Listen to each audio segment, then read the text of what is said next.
किसी ने पूछा कि आप इतना कामयाबी के पीछे क्यों हैं? इतना कामयाब क्यों होना चाहते हैं? कामयाब हो के क्या करेंगे? तो जवाब में आया कि साहब, कामयाब हो जाएंगे तो अपनी हर इच्छा और चाहत को पूरा करेंगे, अपनी हर मनोकामना को पूरा करेंगे, जैसा जहाँ चाहेंगे रह पाएंगे, जो खाना चाहेंगे खा सकेंगे, जो वस्तुओं को, साधन को खरीदना चाहेंगे खरीद सकेंगे। अच्छा, तो आप अपनी मनोकामना, चाहत और इच्छा को पूरा करने के वास्ते कामयाबी चाहते हैं, कामयाब होना चाहते हैं? जी हाँ। तो एक बात बताइए, अपने मन का खाना खाना चाहते होंगे, खूब पसंद का खाना जो खूब स्वादिष्ट हो? तो बताइए, कौन सा ऐसा खाना है जो सबसे ज्यादा स्वादिष्ट है? सबसे ज्यादा स्वादिष्ट खाना तब होता है जब आप भूखे होते हैं, पेट में अनाज नहीं होता है। तब जो भी आपके सामने भोजन आएगा बहुत ही स्वादिष्ट होगा। हम अत्यधिक स्वादिष्ट खाना कब चाहते हैं? क्यों जरूरत है? क्योंकि हम खाए पे खाए जाते हैं, पेट में अभी भोजन पचा भी नहीं, तब तक समय हो गया और दूसरा खाना खा जाते हैं, तब तक तीसरा खाना खा जाते हैं। भूख का एहसास ही होने नहीं देते, भूख के पहले ही खा जाते हैं। तो खाने के ऊपर खाना, खाने के ऊपर खाना के कारण ही खाना का जो वास्तविक स्वाद है वो समाप्त हो जाता है। तो भोजन के वास्ते, खाना के वास्ते अगर आप कामयाब होना चाहते हैं तो बताइए, एक साधारण खाना, रोटी सब्जी भी इतना स्वादिष्ट होता है कब? जब आप भूखे हों। तो खाना का बात तो हटा दीजिए, अब आप चाहते होंगे कि जब मैं कामयाब हो जाऊंगा तो बहुत ही बढ़िया बिस्तर होगा मेरा, जिस पे बहुत ही आनंदित होकर सोऊंगा और बहुत ही आनंद से नींद आएगा। आप बताइए, नींद क्या बिस्तर की वजह से आता है?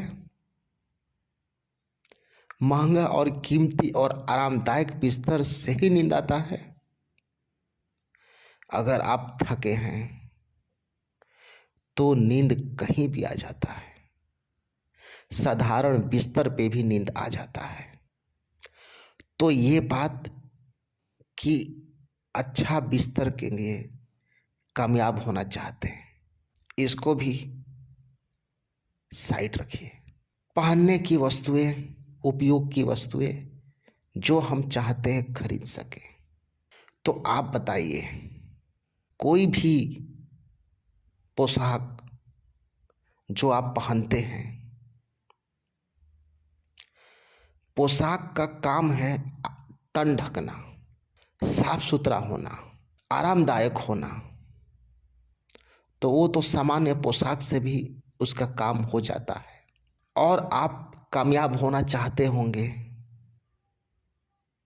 पार्टी साटी, मौज मस्ती, यहाँ वहाँ घूमना, तो आप बताइए कि यहाँ वहाँ पार्टी साटी घूमने में जो आनंद आप पाना चाहते हैं,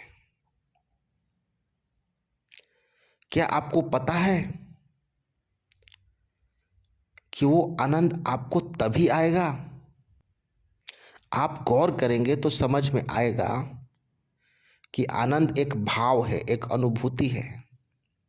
जब भी आप खुश होते हैं तो भाव प्रकट होता है, वो अनुभूति होती है। और खुश आप सिर्फ उन चीज़ों को प्राप्त करके ही नहीं हो सकते हैं, छोटी छोटी चीज़ों को प्राप्त करके भी खुश हो सकते हैं। अक्सर सुख खुशी उन चीज़ों में है, उन चीज़ों में प्रतीत होता है जो नहीं है हमारे पास। आज प्रतीत हो रहा है कि अगर हम कामयाब हो जाएंगे तो हर वो चीज़, हर वो इच्छा, हर वो चाहत हम पूरा कर पाएंगे। जिस दिन वो इच्छा चाहत और साधन आपके पास होगा, पूरा कर पाएंगे, उस दिन भी आपका मन कुछ और चाहेगा, कुछ और में आनंद आएगा, कुछ और में सुख खोजेगा। चूंकि ये प्राकृतिक है, जो चीज है उस पे ध्यान नहीं जाता है, जो चीज नहीं है, जिस चीज का अभाव है उस पे ध्यान जाता है, और जिस पे ध्यान जाता है वो एक्टिवेट हो जाता है, मांग शुरू हो जाता है। अभी जो चीज है अगर उस पे ध्यान जाए तो वही एक्टिवेट हो जाए और उसी में आनंद आना शुरू हो जाए। इसी कारण तो कहा गया है कि ध्यान पूर्वक, होश पूर्वक जिए, वर्तमान में रहकर जिए, प्रति क्षण जिए। ये वर्तमान के क्षण को जो सिर्फ आपके हाथ में है, ना पास्ट आपके हाथ में है ना फ्यूचर, ये वर्तमान का क्षण ही हाथ में है, इसे जिए, इस पे ध्यान दे। एग्जैक्ट नाउ जो कर रहे हैं उस पे ध्यान दे, तो ये पास्ट और फ्यूचर यानी कि विचार बंद हो जाएगा और प्रेजेंट एक्टिवेट हो जाएगा और वही आनंद की वर्षा होगी। यही सच्चाई है। इस शाश्वत नियम को जानना ही धर्म है, क्योंकि इसी से सुख की प्राप्ति होती है, आनंद की प्राप्ति होती है और परमात्मा की, आत्मा की अनुभूति होती है।